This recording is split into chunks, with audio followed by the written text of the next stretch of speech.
Mike, we're live. We are live, and I'm actually surprised I'm here because I drove back from Wenatchee yesterday, and Yeah. man, Mr. Toad's wild ride until I got over the Cascade Mountains and hit I-5 and Yeah. was able to drive 5 miles an hour all the way through Tacoma. Oh man, as I'm happy to not be commuting. I gotta just. That is, COVID has silver linings to it, Mm-mm. and the ability to not commute has certainly been one of them. Yeah. Yeah. Although, speaking of COVID, I think I got scammed, Mike. No. Well, so You've been in security awareness training every time we've done it. No, not that kind of scam. Not Oh, that kind okay. of scam. No. Like one of the things that annoys me about this is I'm always looking here, but because the camera's not quite at my monitor. Mm-hmm. And there was an advertisement for like the perfect camera that sits right in the middle of your monitor on Indiegogo, and I paid for it a really long time ago, and it hasn't showed up. Oh. So maybe it's just I'll get it in a while. It's funny. My wife bought the spin coffee machine, the smart coffee machine thing. You have a network connected coffee machine that you can do from a phone. No, actually, I can. Even worse, I can control it from Alexa. Have you learned nothing? Nothing from you. I don't. Okay. No. All right. But just to be clear. Just to be clear. That took 3 years to show up. So maybe this camera will show up when I get back to work. Well, we are having supply chain problems, right? We are. Hey, so but you were in Wenatchee for the ACES conference. What was that? Yes, Association of County and City Information Systems, and I had a short speaking gig yesterday. And by the way, thanks for sending the photographer to shoot a bunch of pictures while I was speaking. It was not disruptive at all. Well, we needed new pictures of you. You look very different now. Were you able to get through it without, tripping over your words? I managed, but I'm so proud of you. Yeah, I had to rush back today because I have an opportunity to meet with my congressional representative and ask some questions. Ooh, what are you going to ask? I'm going to ask about the status of the congressional investigation into the CMMC program, right? That's the one that specifies what level of cyber maturity you have to demonstrate in order to bid on certain federal opportunities, okay? Yep. So the private sector pushed back on this, and it's not clear if they're going to stay the way they are with this or if there are going to be changes made. So I kind of like to know. Also, I'm going to ask about whether or not the federal government is giving guidance to states on how to adjudicate the way cyber grant funds are going to be distributed to local governments. That there's a grant embedded in the infrastructure bill. So I'm going to ask about that. That seems like good things to ask about. And, I wonder if you'll get a straight answer. By the way, but those bills haven't passed. It will. You think so? I mean, you really think so? I do. And yeah, because everybody wants this, when a majority of the American people that's that large is behind something, Congress has to listen to that, or at least that's what we want to think. Anyway, when it does pass, there's going to be a frenzy of activity to justify grant requests, and cities and counties need to get in front of this, right? You're probably going to have to assess, come up with a corrective action plan, and then use that and say, here's what we need to do, and we've been assessed, and so we know that this is it. So, rather than finger in the wind, I want a new firewall or something. Oh, good. Well, let me restate to you something you just said. Congress is going to do something because it's the right thing to do. Is that what I said? That's kind of what you said. I think you're paraphrasing. That's what I heard. All right. Well, we'll see about that. All right. News of the week. What happened this week, Mike? Well, now that we are a week into National Cybersecurity Awareness Month, yay! It's off to a great start with Check Point reporting a 40% uptick in attack activity. So what they say is in September, the average weekly number of attacks, and remember, this is just Check Point customers, so the data may be a little skewed, peaked at 870, weekly attacks. Now, that's what they say is that's more than double what it was in March of 2020, which is kind of a weird time to compare that to, because that's when everyone was just getting locked down, and including, I would assume, the bad guys. So yeah, that was probably a low in traffic. So, comparing to that, I wouldn't read a whole lot into that, but it's definitely an uptick. So welcome to October. Yay! Yay! Yeah. And by the way, for the reminder for everybody, we are doing security awareness training every single week on Friday. And when I say we, I really do mean Mike. I just sit there and make jokes, and clearly don't learn anything, since I might have gotten scammed on that camera thing. Yeah. And Pay attention this time. And I have a connected coffee machine. One of these weeks, you're not going to be there, and I'm going to have to do security awareness training, and everybody should be very afraid of that. If you need an invite to security awareness training, shoot me an email, jake@criticalinsight.com, and I'll make sure you get an invite. Also, we sent out a video this week of one of our consultants talking about how to improve password security, one of our most clicked on emails ever. And yes, the irony of sending out emails during Cybersecurity Awareness Month and talking about the number of clicks. I get the irony, but if you want that video, email me.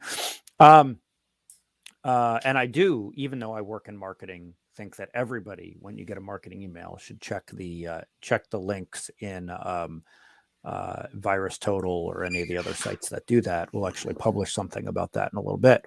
All right, Mike, what else is going on? Well, first of all, when you get something from marketing, what you do is hover over the link, and if it's got this giant URL full of garbage, that means they're going to track your click. Okay, I'm just, just so everybody knows that. Okay. And when Mike says they, he means me. So yeah, I do. I mean you. All right, let's see. The bill that requires reporting of incidents to the federal government has moved forward again in the Senate, and it now includes the requirement to report ransom payments. So that's interesting, and I think welcome. And in fact, some big private sector business associations are real supportive of this too. So, that will likely pass, and there will be new regulation there about that. So, I don't know how you feel about regulation, but that's coming. Also, in critical infrastructure, there was a story about how air and rail are being instructed by the federal government to disclose hacks to the government, right? And then there's another bill that will do that standalone.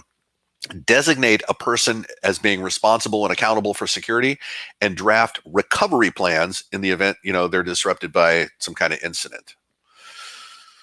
Seems legit. I mean, yeah, but you know what that means, right? What?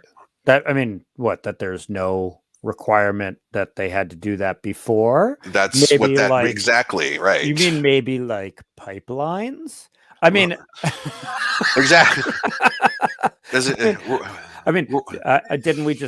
We're closing barn doors as fast as we can, I guess. Yeah, I guess. Didn't we just tell all the bad guys that air and rail are more unprotected than we might have thought?